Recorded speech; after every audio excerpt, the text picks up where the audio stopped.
ಅವಳು ಮುಡಿಗೆ ಮುಡಿಸಿ ಅವಳನ್ನ ಕಣ್ತುಂಬ ನೋಡಬೇಕು ಅಂತ ನನಗೆ ಆಸೆ ಆಗ್ತಿದೆ. ಅದಕ್ಕಾಗಿ ಏನಾದ್ರು ನಾನು ನಿನ್ನಷ್ಟು ತ್ಯಾಗಿಗಳನ್ನ ನಾನು ನೋಡಲೇ ಇಲ್ವಲ್ಲಯ್ಯ. ನಿನ್ನ ತಂಗಿಗಾಗಿ ಎಷ್ಟು ದಾನ ಮಾಡಿದೆ, ಏನ್ ಕತೆ.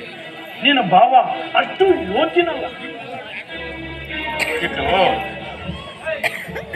ನೀನು ಈ ರೀತಿ ಮಾಡಬೇಡ ಅಂತ ನಾನು ಮಾತಾಡಬೇಡ ಅಂತ ಪದೇ ಪದೇ ಹೇಳ್ತಾ ಇರ್ತೀನಿ.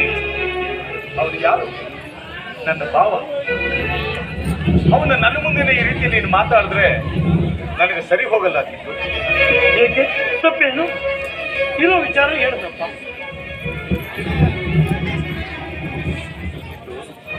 ನೀರು ಹಿಡ್ಕೊಂತ ಇದ್ದೀರಾ? ನೀರು ಮಾಡ್ಕೊತಿದ್ಯಾ? ನಾನು ಅವಾಗೇನೆ ಮಾಡಿದೆ. ನನ್ನ ತಂಗಿಯ ಡ್ಯಾನ್ಸ್ ಆಡುತ್ತಂತೆ ಪದೇ ಹೇಳ್ತಾನೆ ಇದ್ದೀನಿ. ಮತ್ತೆ ಅವನ ಬಗ್ಗೆ ಮಾತಾಡ್ತಿದ್ಯಲ್ಲ, ಅವನ ಆಸ್ತಿ ಕೊಟ್ಟಿದ್ದೀನಿ ಅಂತ ಅಲ್ವೇ? ಯಾರಿಗೆ ಕೊಟ್ಟಿದ್ದೀನಿ ರಮೇ? ನೀನು ಉದಾರ ಬುದ್ಧಿ ಕಂಡು ನನಗೆ ಅಯ್ಯೋ ಅನಿಸುತ್ತೆ. ಇನ್ನೊಂದು ಕಡೆ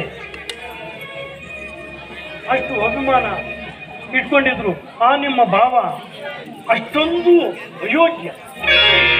ನೀನು ನೋಡ್ತಾ ಇದ್ರೆ ನನ್ನ ಮೈಯೆಲ್ಲ ಉರಿಯುತ್ತೀಯ. ನಾನು ಇಟ್ಟು ಕೊನೆ ಬಾರಿ ನಾನು ಹೇಳ್ತಾ ಇದ್ದೀನಿ, ನಮ್ಮ ಮಾವನ ಬಗ್ಗೆ ಇನ್ನೊಂದು ಮಾತಾಡಿದ್ರು ನಾನು ಸಹಿಸಲಾರಕ್ಕಿತ್ತು. ನಾನು ಸಹಿಸಲಾರೆ.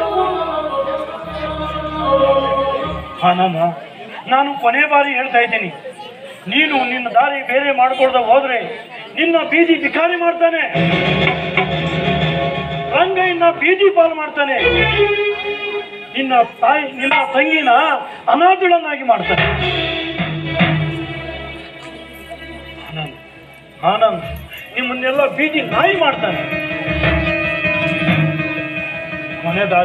ಕೊನೆಯದಾಗಿ ಹೇಳ್ತಾ ಇದ್ದೀನಿ, ಎಚ್ಚರಿಕೆ ಆಗು ಅಂತ ನೀನು ಬಹಳ ಉದಾಸೀನ ತಗೊಂತ ಇದೆಯಾ.